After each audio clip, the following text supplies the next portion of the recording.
Enactment of laws.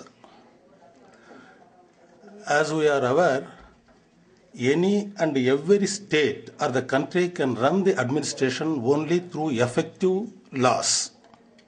And moreover, it is very difficult to say what aspect of the conduct of the society, either it is an individual or as a whole as a society, is not governed or controlled or regulated by one type of law or the other. Right from the cradle to the grave, the very first moment a baby takes breath until its last breath, every aspect is governed by one way or the other, by one law or the other, one rule or the other. Soon after a child takes birth, it is to be registered according to, of course, whether you also may be having the same procedure in your country also. And even after death also it has to be registered. Everything is to run according to law only. That's why it has been aptly said long back, however high you are, the law is above you. So, from several centuries, etc., Rousseau, one of the three proponents of the social contract theory, as has been rightly told, law is a resolution of the whole people, for the whole people, of the whole people and for the whole people, that concerns or touches a subject matter of the whole people. Afterwards, Austin has also in a different way put in that law is a series of directions given by the politically superior to that of politically inferior. And of late, according to Blackstone's dictionary also, law is a rule of civil conduct prescribed by the politically superior authority, governing or commanding the right and condemning the wrong. So to put it in simple terms, law or statute, at times statute and law are both interchangeable, with the minute difference in so far as our country is concerned. Law is a formal legal expression of the policy of the government having legal consequences. So, government takes a decision, and if it wants to implement its own decision by several ways, they express it in simple terms by way of an enactment having consequences, that is pros and cons. If it is done, what will happen? If it is not followed, the legal consequences that they will have to face by way of violation of the act passed by the legislature, whether it is of parliament or of the state legislature. So, in so far as our country is concerned, so because if anything has to be told, we have to tell with reference to our constitution, etc., etc. Indian constitution is a unique document in the entire world, a written constitution. Unique for the sense, generally as we come across, something writes, say for example, a man writes a book. He writes and he dedicates to somebody else, someone else, he takes it. Whereas, in so far as our Indian constitution is concerned, the people who have written for themselves to constitute India into a sovereign, secular, socialist, democratic and republic country, and promising for all the people justice, liberty, equality and fraternity to develop among all the people. Whereas, and moreover, they have written, people themselves have written the constitution, they themselves have adopted, people themselves have enacted, and they have given unto themselves. Here, both the people who have written and to whom it is dedicated is one, that is the people. That is how the Indian Constitution is considered to be one of the best documents in the world also. So everything in our country also, all the three organs of the state, the legislature concerned with the enactment of laws, the executive concerned with the implementation of the laws passed by the legislature, and the judiciary who is expected to see whether the laws made and the implementation of the policies being implemented by the executive are in accordance with the laws made by the legislature, and if any, the rules made by the executive under the delegation of powers made by the legislature, that is parliament, are in accordance with or in true spirit of the constitution or not. All the three parts, organs or limbs of the state, they derive their powers only from the constitution, which is the fountain of powers for all the three limbs of the state. That's how we regard even a single thing, whatever is done either by the legislature or by the executive, it cannot to violate or cross the borders as laid down by the Constitution. That is how the system in our country, that is in India, it works out. So, in so far as law is concerned, we can take and we can discuss in 3 to 4 small chapters. One is initiation, preparation, introduction and passing, and finally publication of the acts as the state legislature or of the parliament.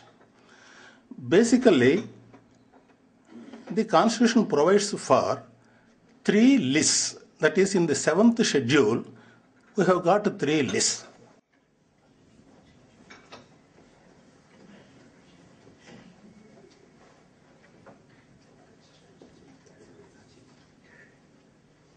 In the 7th schedule to the Constitution, we have got 3 lists. That is, one is union list, the second is state list, and the third is concurrent list. Here, there are 97 entries, there are 66 entries, and in the concurrent list, there are 47 entries. For our convenience sake, we can call it as subjects. In so far as the 96 entries in the union list are concerned, the parliament alone is competent to undertake legislations and enact laws. None other than the parliament can touch any subject incorporated under the union list in respect of 96 entries. In so far as 66 entries in the state list, the legislature is competent. All the state legislatures in the country, they are competent to make laws in respect of 66 entries in the state list. Whereas in respect of 47 entries in the list, that is concurrent list, both the parliament and the legislature, they are competent to make the laws.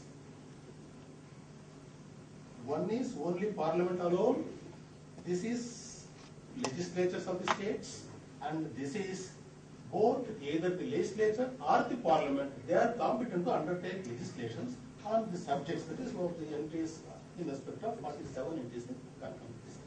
With a slight, and request the parliament to undertake a legislation in respect of any matter under the state list also, the parliament can make law.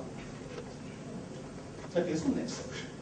And one more, if in the state of emergency, then the parliament takes over the entire subjects and they pass a law and they make enactments in respect of the states, in respect of all the lists that is subjects under the state list also.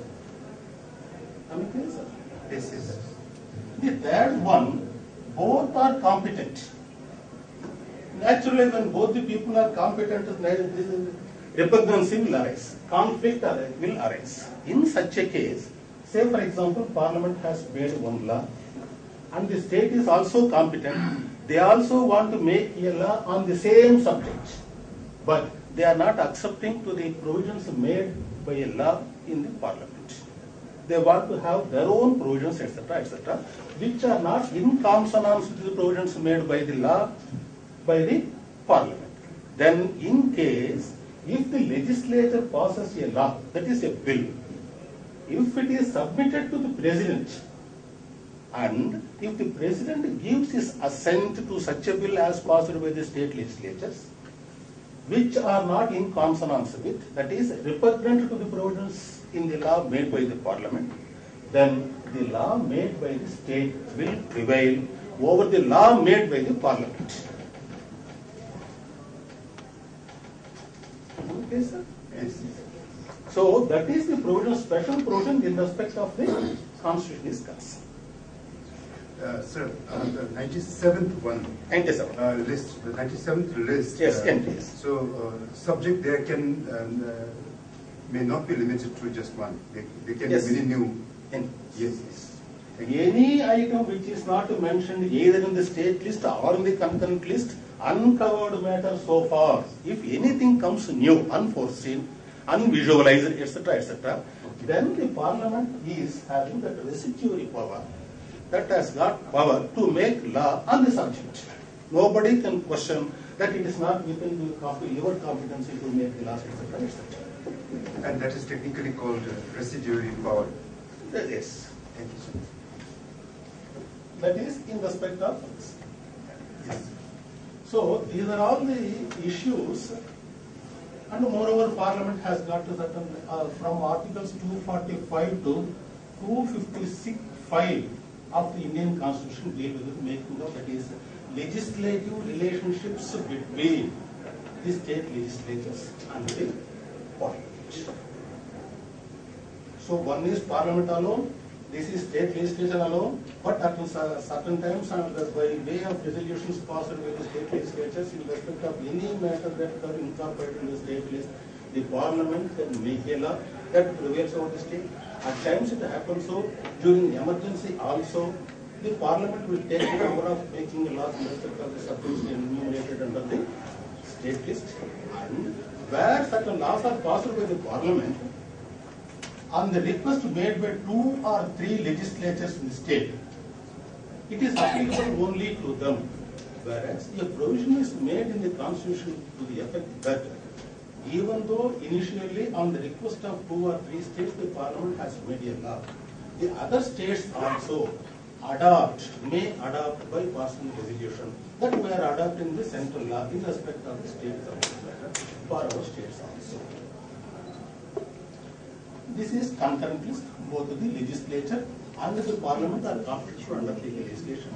Insofar as any repugnancy is there between the law passed by the Parliament and the state law passed by the legislatures, if they want to any overriding provision over the law passed by the Parliament, they can reserve the bill to the President, and if the President gives his assent, then such a law passed by the legislature, regardless of the provisions made by the Parliament in particular law on the same subject, the state law will prevail. That is. Excuse me, sir. That concurrent list. Suppose Andhra Pradesh passes a law and sends for assent of a president, and they get assent. Will that law be applicable to only Andhra Pradesh? Yes. Or No. other states? No, this is a territorial jurisdiction. So far as territorial jurisdiction is concerned, under Article 245 of the Constitution, the Parliament can make a law for the entire country. Even for extraterritorial jurisdiction also, the Parliament is competent to make a law, whereas the state legislatures are competent to make a law only in respect of that territorial jurisdiction, that is within the state. Thank you, sir. That is, and one more thing, in so far as the transaction of business and initiation of business, etc., just we will examine with reference to the provisions in the state which are almost all mutatis applicable to the Parliament also. The state legislature consists of, that is, governor, legislative assembly, and the legislative council. Governor is also part and parcel of the legislature as per the constitution. And insofar as the central is concerned, the president, Lok Sabha and Rajya Sabha. Legislative Assembly and Lok Sabha, the members are elected directly from the people. And insofar as the Legislative Council in the state and Rajya Sabha in the center, they are nominated and through indirect methods and the electoral college, etc., different means they will be elected. And certain people will be nominated by the parliament to the Rajya Sabha and by the governor to the Legislative Council. When the governor is competent, etc., in so far as transaction of business in the state in respect of not only in administrative matters but also in legislative matters also, the governor will be aided and advised by the Council of Ministers in the state. As in the case of central government also, the president will be aided and guided by the Council of Ministers headed by the Prime Minister at the central level and headed by the Chief Minister at the state level.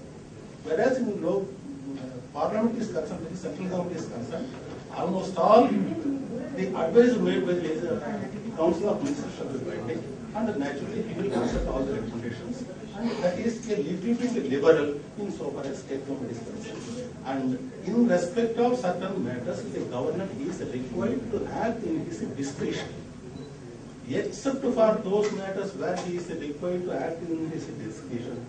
In respect of all other matters regarding the administrative or legislative, etc., governor is expected to take the aid and advice of the Council of Ministers. The things which are to be made by in his discretion, what the governor will do is, one, say for example, under Article 356 of the Constitution of India, the governor can make a report to the president in respect of the administration prevailing in the state, whether it is constitutionally working or not. If there is constitutional breakdown, if the administration is not running or carried out in accordance with the provisions of the Constitution of India, he can write and send a report to the president for taking action, necessary action as reported under Article 356. And in certain things, if any law passed by the state legislature is such that it is derogatory to the powers conferred upon the High Court by virtue of the Constitution, then also he can refer this matter to the president for his assent. There are two issues where the president's assent is required by a bill passed by the state legislatures. One is the concurrent field.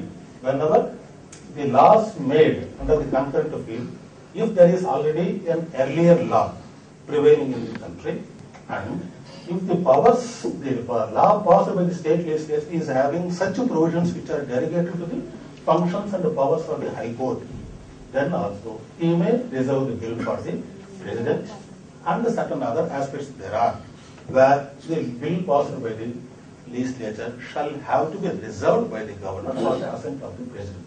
In all other aspects, whenever a bill is passed in the legislative assembly, that shall be submitted to the governor under Article 200 of the Constitution.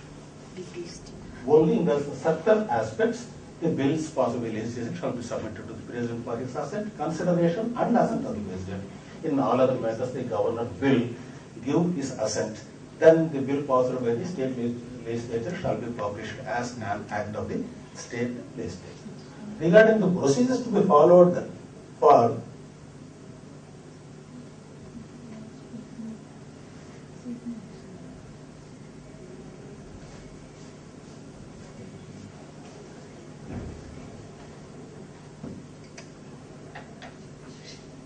first one is formulation of policy.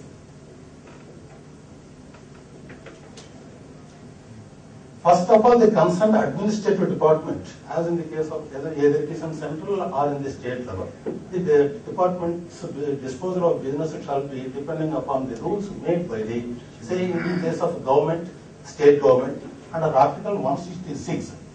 This is the entire executive power of the state shall rest with the governor of the state under Article 154 of the Constitution. For such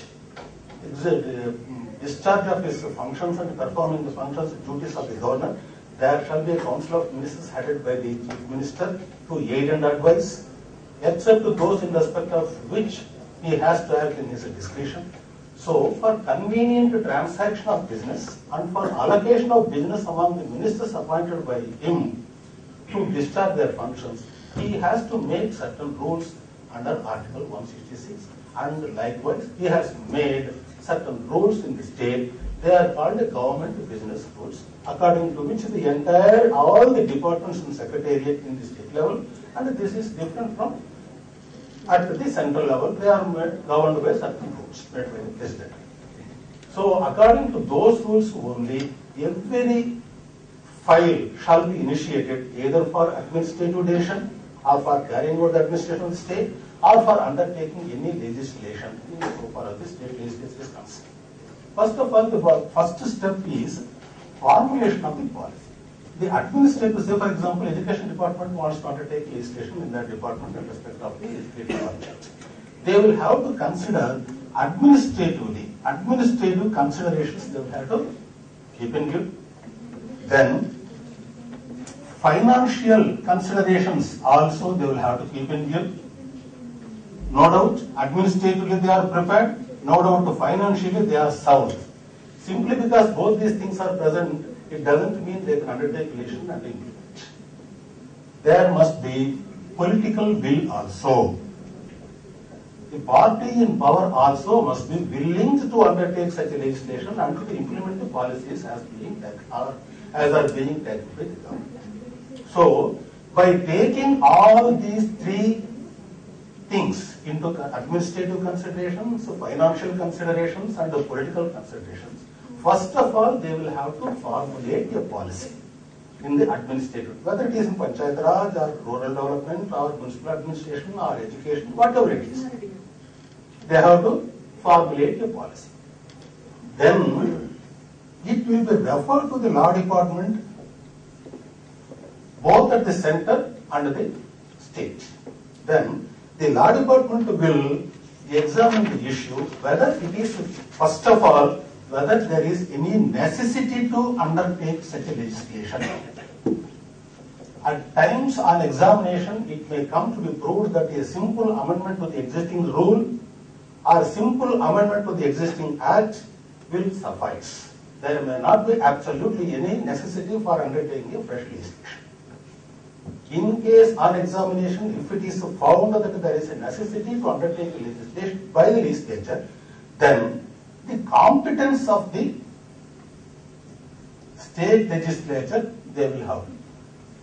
Whether the proposal or the subject matter initiated by the administrative department is in accordance with the provisions of the Constitution of India or not.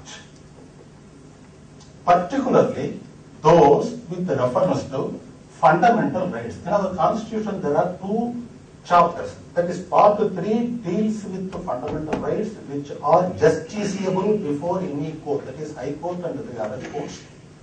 And Part 4 of the Constitution deals with directive principles of state policy. They are not enforceable before any court. Say for example, if any of the items provided under Part 3, that is fundamental rights, are violated, they can approach the High Courts under Article 226 or the Supreme Court under Article 32 of the Constitution. Whereas the directive principles of policy as enumerated or incorporated under Part 4 of the Constitution are, they are only the guiding principles for the legislatures. While undertaking a legislation, they will have to bear in mind and they also have to take into consideration the principles or the guiding principles or the guidances as provided under the Part 4 of the Constitution. Say for example, equality, equal right, equal remuneration, and employment for women and etc. are providing a common civil code for the country, and at the working place, the children etc. must be provided with certain facilities, and moreover the state shall endeavour for removal of inequalities among all the people, sections of the people, etc. These are all certain directive principles. The state or the parliament, they have to keep in mind, bear in mind, and they will have to take into consideration all these directive principles of policy while undertaking any legislation.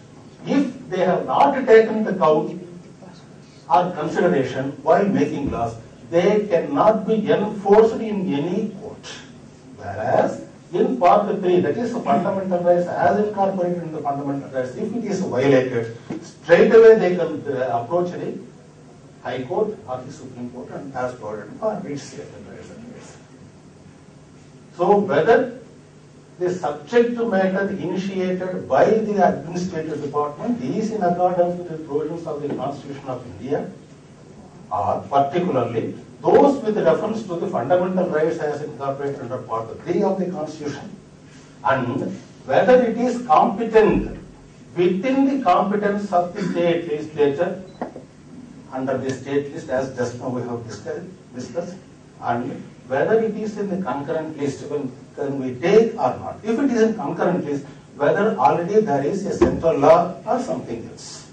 If it is central law, accordingly they will have to mold and they will have to adjust and they will have to draft in such a way that it is not repugnant to the provisions as contained in the Parliament.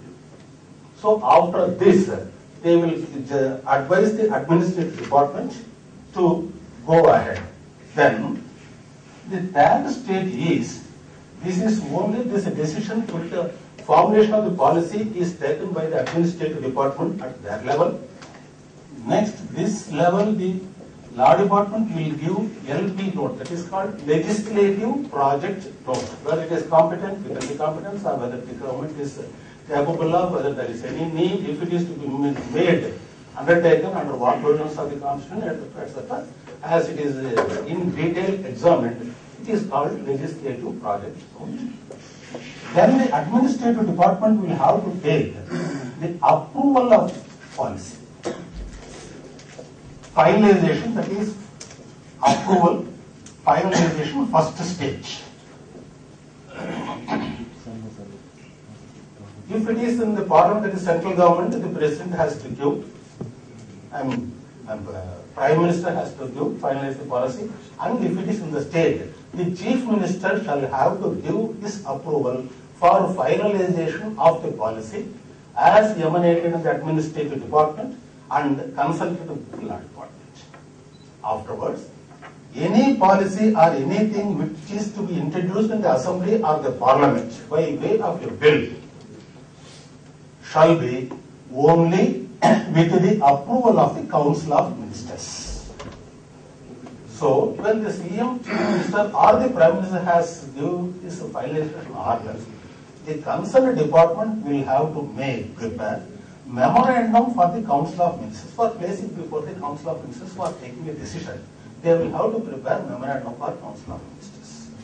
This memorandum will have to contain in itself a brief statement on which lines of the legislation is to be undertaken, what is the thing that is coming in the way, why they are not, how they are confronted with certain problems, how by making of this law they want to overcome such situations, etc., etc. Giving all its details, they will have to prepare memorandum for Council of Ministers. And again, statement of objects and reasons also they will have to give. First of all, what is the problem? How it has come up, how they want to, why they want to overcome, how they want to overcome. This statement of objects and the reasons also must be prepared by the administrative department, and certain other memorandum, say what just we have discussed.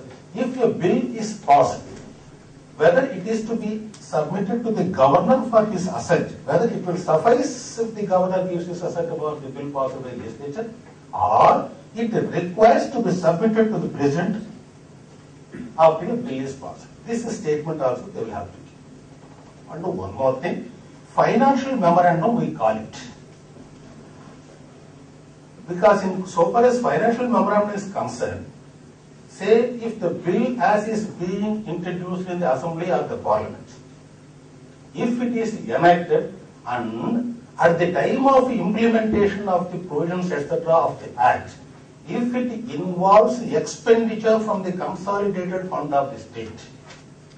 So generally, even according to our Constitution also, under Article 265, no tax shall be levied and collected except by an authority of a law. So under Article 266, Yeah, all revenues to the state or all revenues to the central government by way of ways and means or collections or taxes, etc., whatever may be the amount that is coming to the state government or the central government shall have to be credited into one fund which is called consolidated fund of the state or consolidated fund of the government, central government. Every pie credited into this shall be kept under the disposal of the finance, one department in each and every government. That is insofar as our government or the even central government is concerned. Finance department is the custodian of the funds of the government. Every pie credited into this consolidated fund shall be withdrawn only by way of appropriation acts. Without passing any appropriation act, we cannot withdraw even a single pie from the consolidated fund because every pie is credited into which has been collected by way of imposing tax by the state or the central government. As the consolidated fund appropriated by way of appropriation acts who have withdrawn and kept at the disposal of the finance department, which is the custodian, if any expenditure is involved from that fund, the consultation with the finance department is also required. And what is the expected amount to be spent by way of expenditure if the act becomes, the bill becomes an act of the legislature or the parliament. So the overall estimation likely to be met from the consolidated fund and the approval of the finance department who are having custody of the finances is also required, and a general statement, that is memorandum, has to be prepared by the administrative department, that is called financial memorandum. All these things the administrative department will prepare and they will send it to the law department for them, keeping in view their requirements and keeping in view the other provisions of the constitution, keeping in view the other laws made by the parliament or relevant acts made by the other legislatures, etc., and of the same legislature also, the department will prepare a tentative draft bill. At this stage, the law department will prepare a tentative draft bill.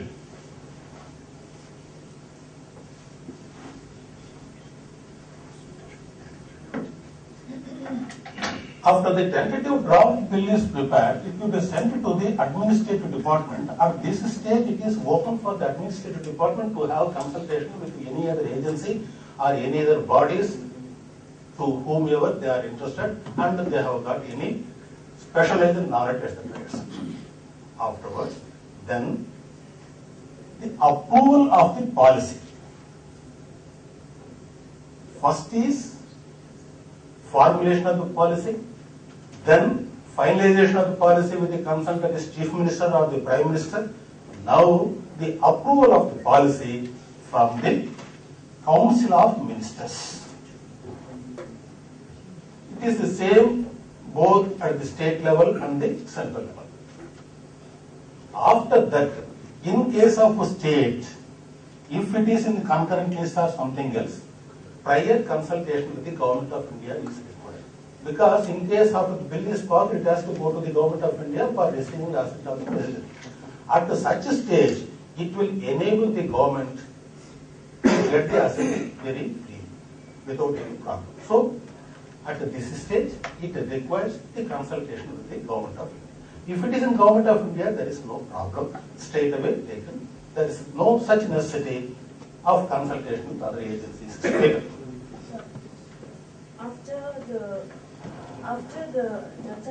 said that after the approval of the cabinet, then the statement of the objects and reasons of the bill is drawn.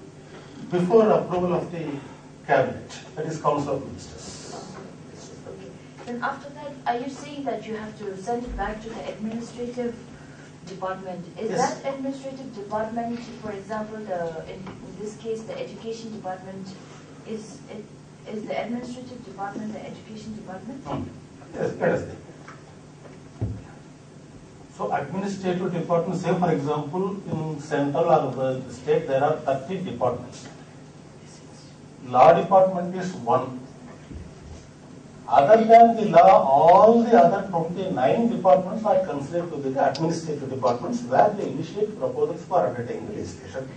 Whenever they initiate legislation, proposal for legislation, etc., they will have to consult the law department. All these 29 departments are administrative departments. The law is the advisory department for all the 29 departments. So, when the administrative department prepares the SOR and memorandum, etc., all these things, if they send it to the law department, they will prepare a tentative draft bill. Simultaneously, scrutinize the SOR, memorandum, etc., as prepared by the administrative department. And along with the tentative draft bill, all these enclosures or appendices will be sent back to the administrative department for consultation with other agencies or bodies wherever it is required and wherever they feel are deemed necessary, and then they will place before the Council of Ministers for their approval. When the Council of Ministers give their approval, then it comes back to Law Department. Because after the Law Department has tentatively prepared the draft bill, they have consulted with other agencies, and again they have placed it before the Council of Ministers. The Council of Ministers also may give recommendations or advice, or they may modify, or they may make certain changes in the draft bill prepared by the department and prepared by the law department, and the policy as finalized by the CM also. So, taking into all these further developments into consideration, the law department will prepare a final draft bill at this stage. After the draft bill has been finally drafted by the law department, then they will do certain two more advice. One thing, say for example, if a bill to be introduced in the parliament or the legislature is a money bill in the sense, Constitution also, so far as state is concerned, under Article 199 of the Constitution, certain things are provided. Say for example, repayment of loans, or implementation of any court orders, or payment of salaries and the governor and the governor's establishment, and payment of salary for high court judges, etc. All these things shall be charged, and certain more things, imposition of any tax, remission of any tax, alteration of any tax, appropriation of funds from the consolidated fund, etc. All these things are incorporated under Article 199 of the Constitution. If the bill, subject matter of the bill, attracts any one of the provisions or any provision as incorporated under Article 199, it shall be deemed as a money bill. The money bill can be introduced only in the legislative assembly in the state and only in the Lok Sabha in the central level, because that is the house consisting of the elected members. For such introduction, the recommendation of the governor is required. In the same way, the recommendation of the president is also required for introduction of money bills, either in the legislative assembly in so far as state or in the Lok Sabha in so far as Senate is concerned, without which there shall be no introduction of the bill in the legislature. That shall be introduced only in the Lok Sabha, that is, or in the legislative assembly.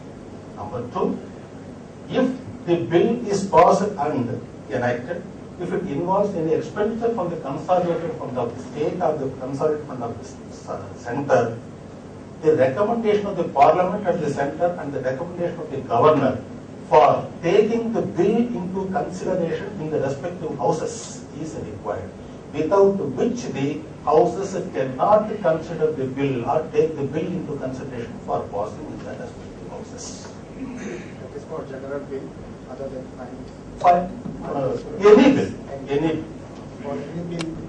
any bill, if it involves expenditure from the consolidated fund, only that. But in respect of money bill, for introduction itself, the recommendation of the governor or the president is required. All these things will have to be attended to by the administrative department.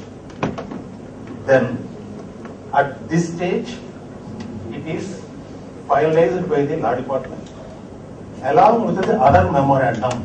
Say for example, as we are having constitution, under the constitution article 208, as required under article 208, the legislature, they have prepared their own rules for conduct of business in the respective houses. So, whenever any bill is to be introduced, it is only by way of a motion. Motion is the term used, or motion is the process by which any subject matter shall be brought in the Legislative Assembly or Council for discussion in accordance with the rules made by the legislature or the council under Article 208 of the Constitution. So far as government business is concerned, under Article 166, the governor has made certain rules. For the smooth conduct of business in the Legislative Assembly, Council, to the legislatures, they have made rules under Article 208 of the Constitution, and every business, every discussion, every motion, and every passing or every consideration of bill, any aspect that is to be discussed in the legislature, that is Assembly or the Council, shall be only in accordance with the rules made by the respective houses by invoking the powers under the Constitution. So, at this stage, the concerned minister who wants to introduce the bill, if it is a money bill, it is only in the Lok Sabha. If it is other than a money bill, it can be introduced in the Rajya Sabha also.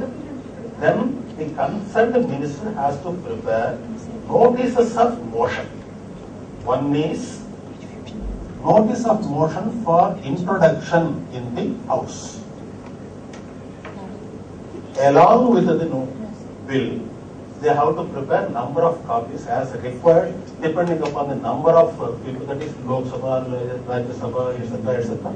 All so many copies have to be prepared, along with the statement of objection reasons, whatever discussed, financial memorandum wherever it is required, and whether it is to be sent to the president or the governor, that is one statement, and one more statement regarding delegated legislation. Generally, you too might have heard about the delegated legislation, because the business of undertaking legislation, the enactment of legislation is only the business of the houses. But if every detail is to be provided in the Act itself, it will become so voluminous. So, mainly in the bill or the Act, main provisions will be incorporated. Say, for example, Constitution of a committee. Generally, the guidelines for Constitution of a committee will be provided in the Act itself. That is, how to fill up, how many members, what about the TA, what about the DA, what about the quorum, what about their sittings, how many times they will have to meet, etc., etc. All these minor details will be by the legislature will delegate the powers to the executive for providing these detailed details by way of rules. That is called delegated legislation. The main function of the legislation is to enact laws, but if everything is to be provided in the Act itself, it will become voluminous, and moreover distraction and detraction will be there. So mainly providing the main provisions in the Act. Certain minor things or procedural aspects, the legislature will delegate to the executive to carry out by way of rules made. But however, in spite of the delegation made, because the function is only for the legislature, it will not leave it to the discretion, total discretion of the executive. Soon after such rules are made as delegated by the legislature, they will have to be placed before the legislature again. Sir, this delegation is technically known as what? Delegated legislation. Delegated legislation. That is subordinate legislation. Okay? Simply because they have delegated, it is not deluded or deprived. After making of rules as delegated by the legislature, all of them must be placed invariably before the table, that is before the legislature, for its approval. Yes. Say for example, they have made certain 10 rules. Let us assume for the world 1 to 10 rules they have made. They have placed it before the Parliament, and it must be kept before the Parliament on the table for a required number of days. That depends upon it. So, in the meantime, if Rule 1, 2, 3 are approved, 4, 5 are disapproved, 6, 7 are modified, 8, 9, 10 are struck down. Let us assume for a while.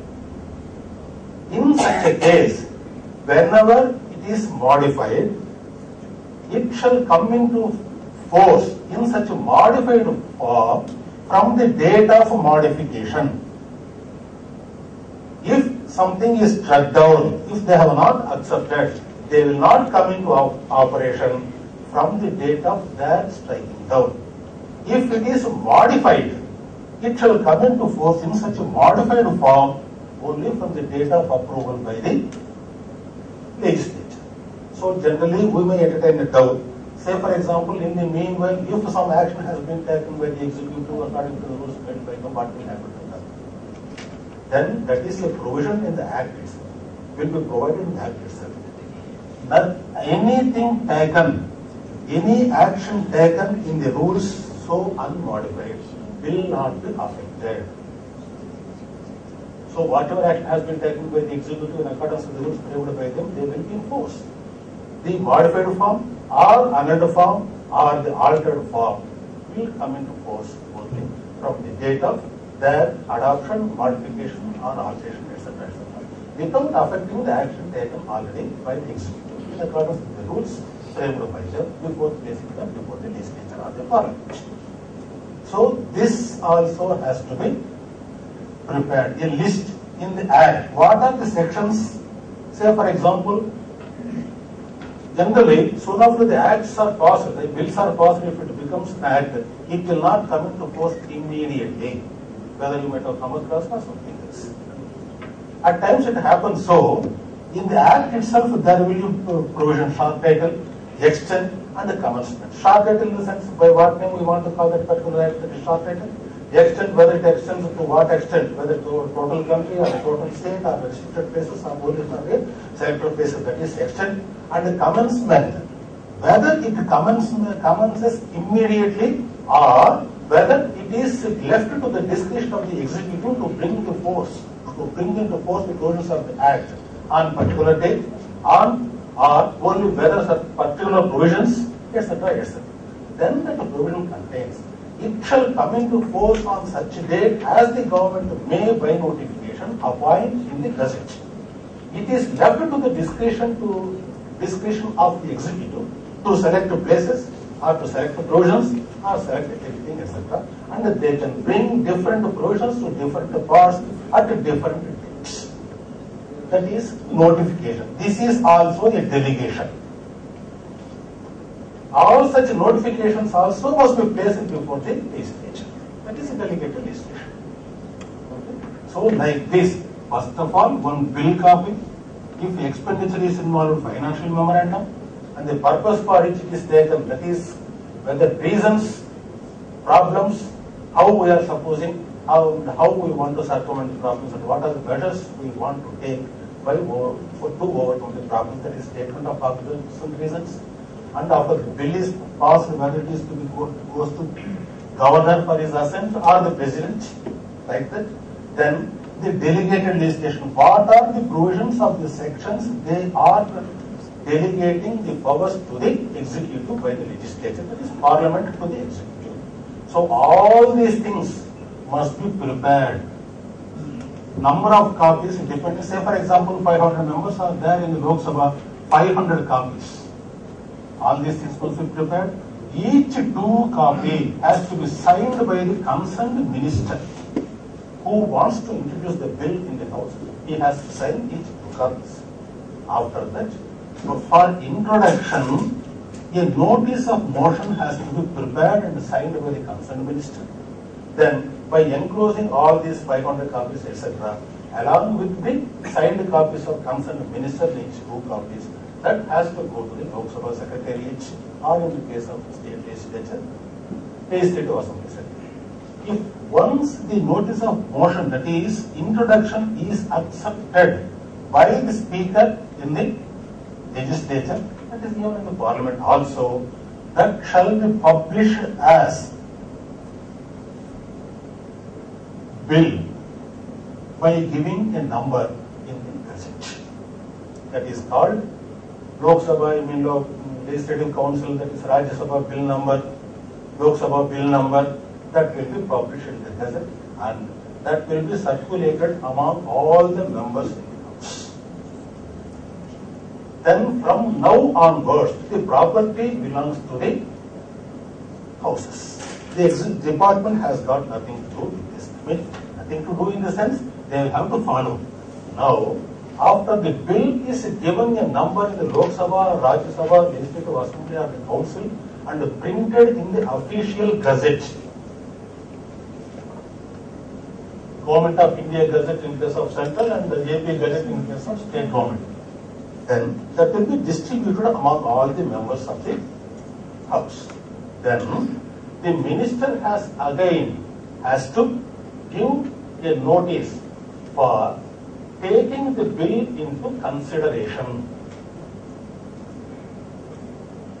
Then the House is left with 2 to 3 choices, options. One is they may take the bill into consideration or either on suo motu or on the representations or something request made by the members, they may refer the bill to a select committee. The select committee may comprise the members only from one house or if it is the request by the members, join the select committee, that is consisting the members from both the houses. That will be referred to the select committee. The third option is publication for eliciting public opinion. Say for example, the entire date is taken within the 4 corners of the secretariat, either in state or central, because people have got nothing to do and they are not aware of the policy taken by the government. So if it is concerned or if it is having any application to the general public to whom it is made or against whom it is aimed at, they may also have their own reasons. They may also have their own advice, recommendations, say, etc. So as to invite the opinion or the recommendation, etc. from the general public against whom it is aimed at, that will be published for opinion. These 3 options are there, but generally the third options will not be exercised. Say for example, if anything is referred to join the select committee from the Lok Sabha and the Rajya Sabha also, they will conduct the meetings and convene meetings, inviting the public, inviting the people who are all likely to be affected and who are all likely to be involved in the particular. Say for example, Panchayat Raj. In so far as Panchayat Raj concerned, Constitution 73rd and 74th amendments were made in the Constitution. Because even according to the father of the nation, Mahatma Gandhi also, it is only when the fruits of the independence reaches the grassroots level, then alone it means that we got independence. Unless and otherwise it reaches the fruits of the independence, reaches the grassroots, it doesn't mean that we have got independence. So, in order to strengthen the local people, in order to make beneficial attempts, etc., to the local people, Constitution has been amended so as to provide the administration, local administration, that is Panchayat Raj administration at 3 levels. One is village level, the second is second level, third is district level. So when that amendment has been made, when the states are required to enact their laws for the administration of local bodies by way of Panchayat Raj system, that in that particular bill, select committee has been appointed. The select committee is so appointed to examine the issues, the provisions of the bill as introduced in the House. They have gone to different regions, several places, inviting, giving wide publicity to the people. And They go to different places. yes. They arrange meetings at different places and they invite the people, wide publicity, And all the people, say for example, S12 Panchayat Raj bodies also were there. S12 Panchayats and all officers elected and the people elected were also there. And they know pretty well, and moreover they are well acquainted with the problems that are confronted with in the administration of the Panchayat Raj institution in accordance with the law. So, as you know, old patient is better than a new doctor. So all the people who are already acquainted with the administration, they will be better people to guide. So eliciting information, eliciting recommendations, and taking their advice, etc., at different levels, nook and corner. Say in such case, they have conducted nearly 25 meetings all along the state. After conducting meetings, after interacting with the people who are actually involved, and after getting advice, recommendations, etc. from them, this select committee will prepare one report. So, originally, bill, select committee has been appointed. After interacting with the people who are actually involved, they have prepared one report. The preparation of this report, all the three department people, because the bill is with the legislature people. The concerned administrative department is piloting the bill, the concerned administrative department. The law department who involved in the preparation of the draft, etc., they people, all the three people combinedly put together, they will have to assist the body constituted by the legislature, that is joint select committee, in preparation of the report. Then the report will be placed before the concerned house, where who has constituted the select committee. Then this will be circulated among all the members of the house. Then it will be taken into consideration. First of all, the time will be allowed for all the people to discuss on the subject. Some time will be given. Each and every party people, they will discuss on the subject and they will give their advice, they will make their recommendations, they point out any flaws, etc., etc., etc. After allowing all the party people to discuss on the particular subject of the bill introduced in the house, along with the report submitted by the select committee as constituted by the house, then if at all the government is of the opinion that any recommendation made by any member is feasible or acceptable for the government, they may consider. At that time, they may move any amendment. Because at the time of the discussion taking place in the House, all the members, that is the ruling party members, all the ministers will be there, and all the officers who are assisting the ruling party members also will be there, and the other members of the government also will be there. Even the law department, the people who have assisted in drafting the bill also will be there. So, if the government accepts any recommendation made by any member in the House in respect of any provision in the bill, they will prepare one amendment then and there itself, because the chief minister also will be there, as the amounts to acceptance of the Council of Ministers. Likewise, they immediately prepare, and that will be prepared by the administrative department, scrutinized by the law department people then and there itself, and it will be given notice to the speaker, and it shall go and form part and parcel of the main bill introduced. Any amendment made like this, in this manner, is called official amendment, we call it this. So all the official amendments made on the recommendation or the suggestions made by the members and with the acceptance of the ruling party members who are present in the House shall be known as official amendments, and all of them shall form part and parcel of the main bill itself. Then after discussion, they may make certain amendments. If it is acceptable, they will accept, or else they will reject. In case of any problem, they will put it to vote also. Say for example, the opposition parties, they insist upon amendments to be made for the bill, and the ruling party, they do not want to make certain, accept the amendments proposed by the opposition parties. If there is time, generally they will put it to, at times, very, very, very rare occasions, this type of questions come up in the houses. After that, then the speaker will read each and every clause in the bill, right from the first section. That's what I told. First section deals with the short title, extent and commencement. Generally, the second section deals with the definitions. From that section onwards, the provisions of the main contents of the scheme will be provided in the text. Speaker will read out each and every section, and those you might have seen or observed, the speaker will ask. Those who are for the provisions may say yes, or those who are not for the provisions may say no. If the no's are less, generally yes will be more. That will be taken as adopted and passed. Finally, after going through all the provisions and after reading all the provisions and putting to the decision of the members regarding all the provisions, finally the speaker will declare that the bill is passed. Say for example, if you see the money bill that will be transferred to the other house, and if the other bill is introduced in the other house, that will be after passing, that will be transferred to the next house.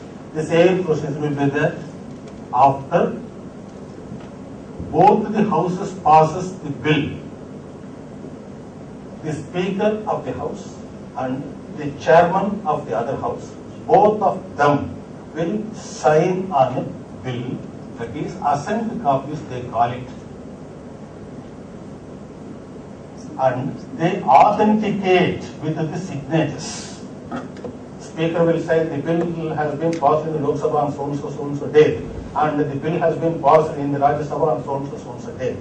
It shall be presented to the President in case of central and the Governor in case of state.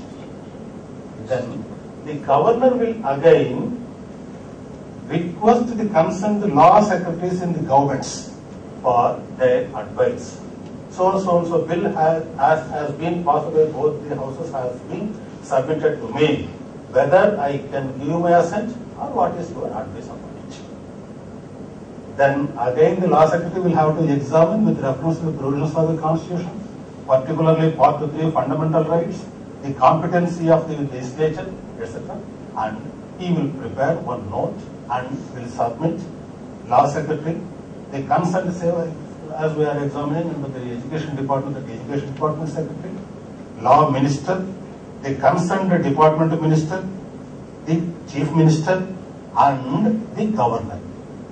It shall be submitted to the governor through all these concerned departmental officers and the ministers holding the portfolio of the concerned subject matter. When it is submitted to the governor, he has got some 3 options generally. He may soon after a bill is so submitted, he has got 3 options. One is he may give assent, or he may withhold assent, or he may reserve it for the consideration and assent of the president. But generally, if it is not a money bill, he may return the bill to the concerned, houses with some recommendations or advice. Governor, on receipt of the bill as passed by both the houses, may return the houses with some recommendations or advice, etc., etc. Then it is for the houses to reconsider the recommendations, advice, suggestions made by the governor, and it is left to the discretion of the houses whether to take into account or not. They may pass as it is in the earlier manner what they have passed, or they may modify, taking into consideration the advice or suggestions, etc., made by the governor. If it is passed again, sent back, the governor cannot withhold his assent. Okay? Then, insofar as the reservation for the consideration and the assent of the president in the sense, say for example, what we have discussed, if it is in the concurrent list, if already a central legislation is there, if it is a repugnant to the provisions, he may reserve it to the president for consideration and assent. Or if any provision such derogatory to the powers of the High Court, etc., he may also reserve for the consideration of the president. Even when it goes to the president also, he has got 2 options. One is he may give assent or he may withhold assent. If it is not a money bill, the president also may return through the governor to the concerned houses for reconsideration along with certain recommendations made by him. It is to be complied with within a period of 6 months. Then, after taking into consideration advice, etc., if it is reconsidered and passed with or without taking into consideration advice, etc., they may submit to the president again. That is the procedure being followed. Say in case if any bill submitted to either to the governor or the president is not assented to, as per the existing provisions of the Indian Constitution, there is no provision for anyone to ask why you have not given, why you have withheld, and why it is still pending, how much time you take, please return it or give your asking, etc., etc., etc. Nobody has got any authority under the present provisions of the Constitution. If once the governor or the president gives assent, it comes back to the law department because governor has requested the law department for advice. They have circulated the file to the governor. It comes back to law department. Again, they give one number to the bill, that is act number they will give, and they will issue one GO government order authenticating for the publication of the bill as passed by the legislature and assented to by either by the governor or the president as an act of the state legislature or as an act of the parliament. And then along with this, they will send it to the press for publication. That will be published as act of the parliament or act of the state legislature. From that date, it shall come into force. In certain acts, according to provisions made in the act itself, they will come into force on such a date as the state government may, by notification, appoint the gazette. That is, in brief, about the steps involved in initiation, preparation, introduction, passing, and the publication from the stage of bill to the act. In so far as women legislation, etc., are concerned, as you are aware,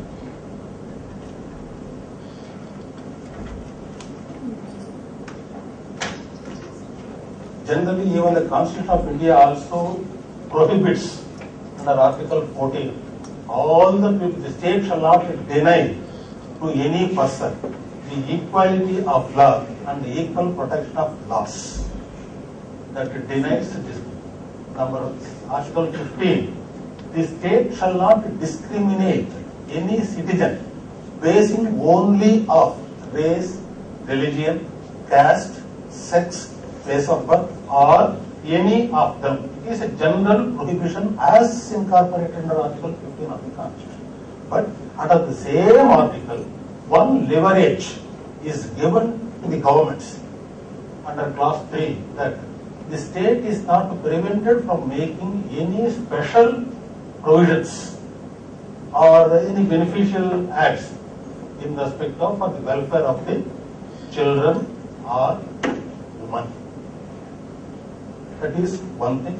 Under the directive principles of state policy also, there are certain principles which enable the government to undertake any special legislations or for special purposes in respect of for the benefit of or for the upliftment of etc. of the children and the women.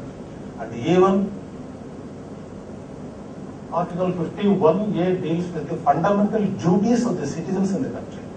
Even under that also, the citizens of the country are prevented from taking any action or doing anything which is derogatory to the dignity of the woman, etc., etc. Under this, invoking these provisions under the article, Constitution, and these provisions of directive policies, state and the central, they have enacted several laws in the country. That is one thing, act by way of acts. Say for example, sati, you might have heard about, prevention of sati. It is wife also going getting burnt along with the husband, etc., etc. Widow remarriages, and certain household problems, etc., under the IPC sections of 498, etc. Say for example, if any wife is deserted by a husband, or maintenance under Article 125 of the CRPC, etc., certain things are there. And moreover, in respect of services are concerned, insofar as India, according to the Constitution, the service conditions of the people appointed to public service or the post in connection with the affairs of the state shall be governed by a law to be made under Article 309 by the respective legislatures. The service conditions of all the people working in public service or the appointed to the post in connection with the affairs of the state shall be governed only by an act of the state legislature, by state services, or by this central by the parliament. But in point 33.13% of the reservation, this is in respect of all agreements, all direct agreements. Say for example, even they have gone to the extent of providing that where the women are more suitable for certain services rather than men.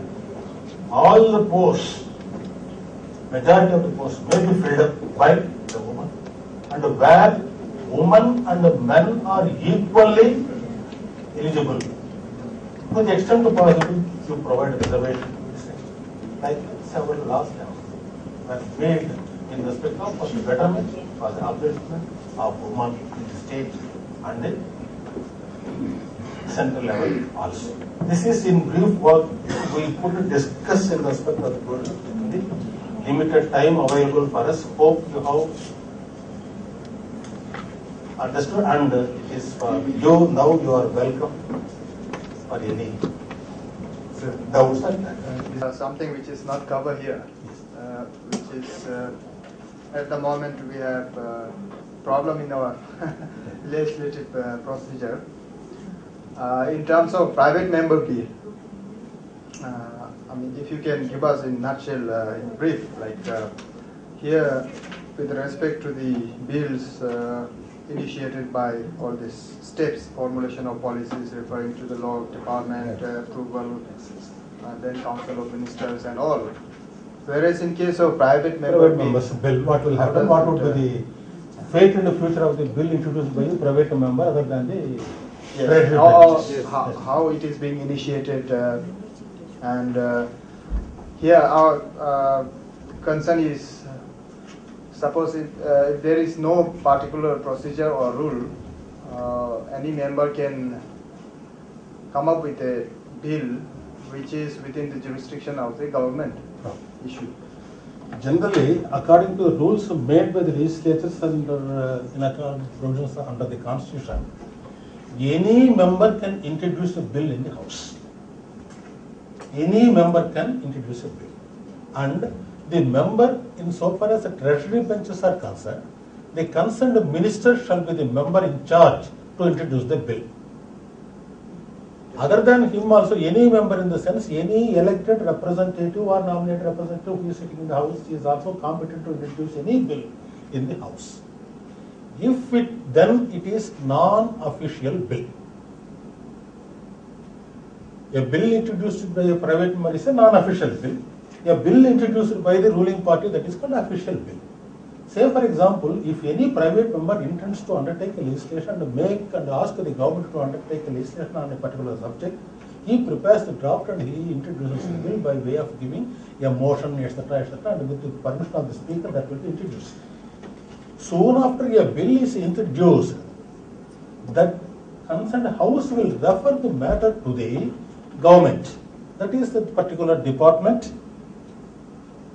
who is dealing with the subject matter, and one copy to the law department, and the administrative department will submit the file to the issue to the chief minister, and the law department will examine the issue, the feasibility, the possibility and the practicability of undertaking such legislation as is being examined by the law department in respect of official bill with reference to the provisions of the Constitution, fundamental rights and the competency, feasibility, etc., etc.